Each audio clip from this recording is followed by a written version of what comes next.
PM ശ്രീയിൽ എന്ത് സംഭവിക്കും? CPI മുന്നണി വിടുമോ? അതല്ല മന്ത്രിമാരെ പിൻവലിക്കുമോ? അതല്ലെങ്കിൽ മന്ത്രിമാർ രാജിവെക്കില്ല, ക്യാബിനറ്റ് യോഗങ്ങളിൽ പങ്കെടുക്കാതിരിക്കുമോ? എന്തായിരിക്കും CPIയുടെ നിലപാട്? വലിയ ചർച്ചയാണ് നടന്നുകൊണ്ടിരിക്കുന്നത്. എന്നാൽ സമവായത്തിലേക്കാണ് കാര്യങ്ങൾ പോകുന്നത് എന്നാണ് CPI നേതാക്കൾ തന്നെ പറയുന്നത്. രാവിലെ CPIഎം സംസ്ഥാന സെക്രട്ടേറിയറ്റ് യോഗമുണ്ടായിരുന്നു. സെക്രട്ടേറിയറ്റ് യോഗത്തിലെടുത്ത തീരുമാനം CPIയെ പിണക്കരുത്, CPIയെ ഒപ്പം കൂട്ടണം, പ്രശ്നങ്ങൾ ചർച്ച ചെയ്ത് പരിഹരിക്കണം. അതിന് മുഖ്യമന്ത്രിയെ ചുമതലപ്പെടുത്തി CPIഎം സംസ്ഥാന സെക്രട്ടേറിയറ്റ്. മുഖ്യമന്ത്രിയാണ് മധ്യസ്ഥനായി ഇറങ്ങിയിരിക്കുന്നത്. മുഖ്യമന്ത്രി CPI സംസ്ഥാന സെക്രട്ടറി ബിനോയ് വിശ്വവുമായി കൂടിക്കാഴ്ച നിശ്ചയിച്ചിട്ടുണ്ട്. ആ കൂടിക്കാഴ്ചയോടുകൂടി പ്രശ്നം പരിഹരിക്കാൻ കഴിയും എന്നാണ് CPIഎം നേതാക്കൾ വിശ്വസിക്കുന്നത്. CPI നേതാക്കളിൽ വലിയ ചർച്ച നടക്കുന്നുണ്ട്. എന്താണ് അടുത്ത പോംവഴി? കടുത്ത തീരുമാനത്തിലേക്ക് പോയാൽ എന്താണ് അവസ്ഥ?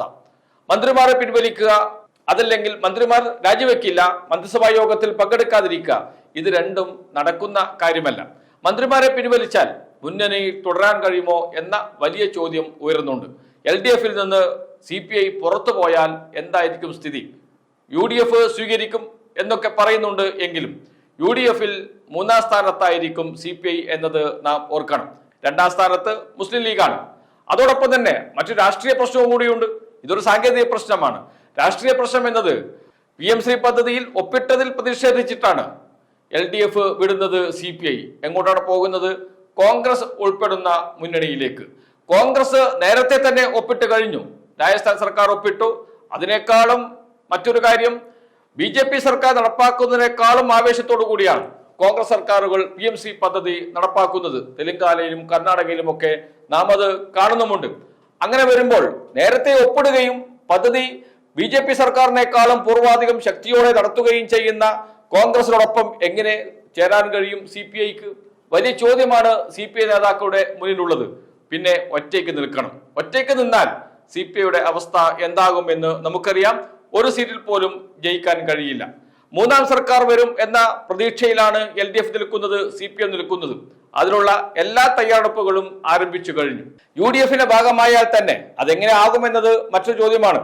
സീറ്റ് ചർച്ച, 24ഓളം സീറ്റുകൾ മത്സരിക്കുന്നുണ്ട് CPI. അത്രയും സീറ്റ് ലഭിക്കുമോ?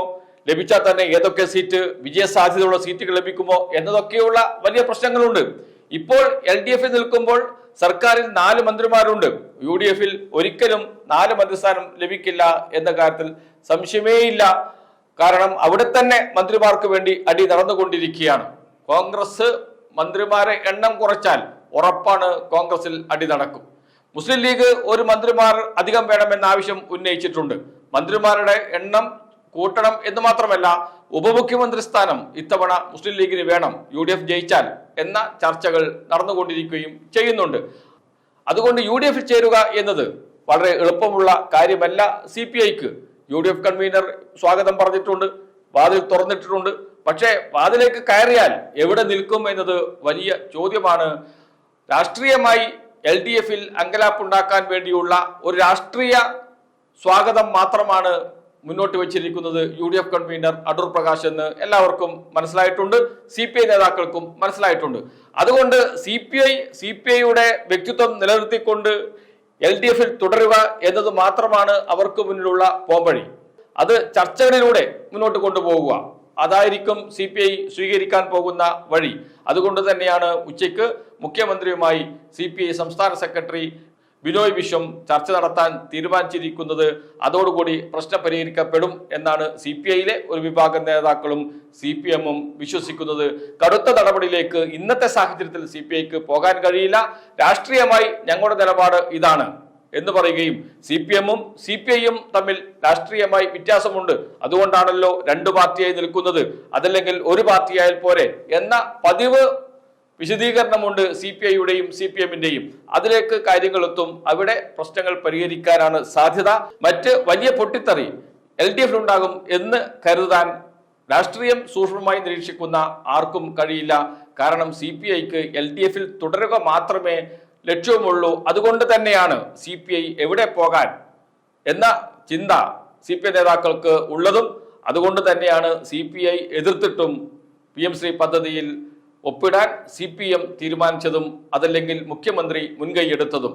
മുഖ്യമന്ത്രി രംഗത്തിറങ്ങുകയും CPM നേതാക്കളുമായി കൂടിക്കാഴ്ച നടത്തുകയും ചെയ്താൽ പ്രശ്നങ്ങൾ പരിഹരിക്കാൻ കഴിയും എന്ന ഉറച്ച വിശ്വാസം മുഖ്യമന്ത്രി പിണറായി വിജയനുണ്ട്. അദ്ദേഹത്തിന്റെ രാഷ്ട്രീയ പരിചയം അത് ഒന്നുകൂടി ഉറപ്പിക്കുന്നതായി മാറും ഈ പ്രശ്ന പരിഹാരവും. അതോടുകൂടി പ്രശ്നങ്ങൾ പൂർണ്ണമായും പരിഹരിക്കുകയും ചെയ്യും. നേരത്തെ പറഞ്ഞതുപോലെ ചളി അപ്പോഴും കോൺഗ്രസിന്റെയും മുസ്ലിം ലീഗിന്റെയും അതേപോലെ ജമാഅത്തെ ഇസ്ലാമിയുടെയും ഒക്കെ മുഖത്ത് ഉണ്ടാകുകയും ചെയ്യും.